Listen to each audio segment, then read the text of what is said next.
وعلیکم السلام ورحمۃ اللہ وبرکاتہ۔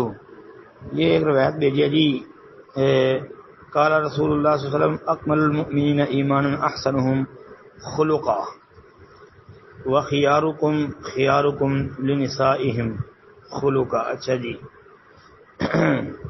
امام ترمذی رحمۃ اللہ علیہ یہ روایت درج کرنے کے بعد فرماتے ہیں کہ اس باب میں ام المؤمنین امی عائشہ صدیقہ رضی اللہ تعالی عنہا اور عبداللہ بن عباس رضی اللہ تعالی عنہما سے بھی یہ روایت مروی ہے۔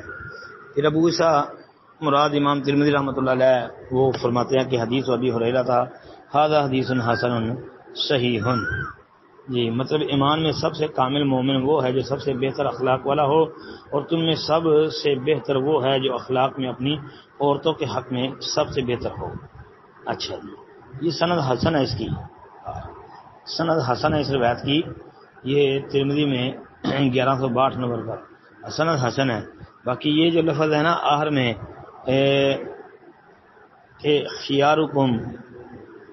خیارکم لنسائہم خلقا، رسول اللہ صلی اللہ علیہ وسلم کا ایک فرمان خیرکم خیرکم لأہلی وانا خیرکم لأہلی، صحیح مسلم کے اندر بھی موجود ہے۔ السلام علیکم ورحمۃ اللہ۔ وعلیکم السلام ورحمۃ اللہ وبرکاتہ۔ جی، حدیث آپ پڑھتے ہیں ترمذی کی تو نیچے لکھا ہوتا ہے امام ترمذی رحمۃ اللہ علیہ نے اس کو غریب کہا ہے، کہتے ہیں جی ہم اس کے اوپر عمل کر سکتے ہیں، مان سکتے ہیں۔ بھائی اب پتہ نہیں نا وہ حدیث کو انہوں نے غریب کس بنیاد پہ کہا ہے۔ یہ بس یاد رکھیں کہ ہر غریب وہ ضعیف نہیں ہوتی، ہر غریب ضعیف نہیں ہوتی۔ جی، اصول حدیث پڑھنے والے جاننے والے اس بات کو خوب سمجھتے ہیں۔ اور امام ترمذی رحمۃ اللہ علیہ نے اس کے اوپر ھذا حدیث غریب یہ حکم کیوں لگایا ہے؟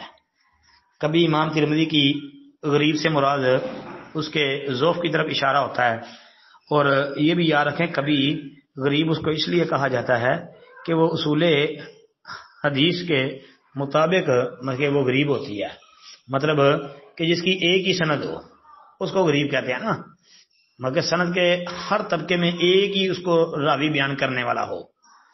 اب صحیح بخاری کی پہلی حدیث بھی غریب ہے، آخری حدیث بھی غریب ہے، تو اب وہ ضعیف تو نہیں۔ تو اس لیے امام ترمذی رحمۃ اللہ علیہ کے حوالے سے آپ نے یہ بات تو کر دی ہے، تو امام ترمذی رحمۃ اللہ علیہ کی جو ہے ہر جگہ غریب سے مراد ضعیف بھی نہیں ہوتا۔ جی، اس کو خوب سمجھ لیں۔ اور امام ترمذی رحمۃ اللہ علیہ یہ اصطلاحیں استعمال کرتے ہیں، ھذا حدیث حسن، ھذا حدیث صحیح، ھذا حدیث حسن صحیح، ھذا حدیث حسن صحیح غریب، ھذا حدیث صحیح غریب، یا ھذا حدیث حسن صحیح غریب، یا پھر امام ترمذی ھذا حدیث غریب جدا یہ بھی استعمال کرتے ہیں۔ تو اس لیے یہ امام ترمذی رحمۃ اللہ علیہ نے یہ اصطلاحات استعمال کی ہیں۔ یہ جو ان کی اصطلاحیں ہیں ان کا ذکر آپ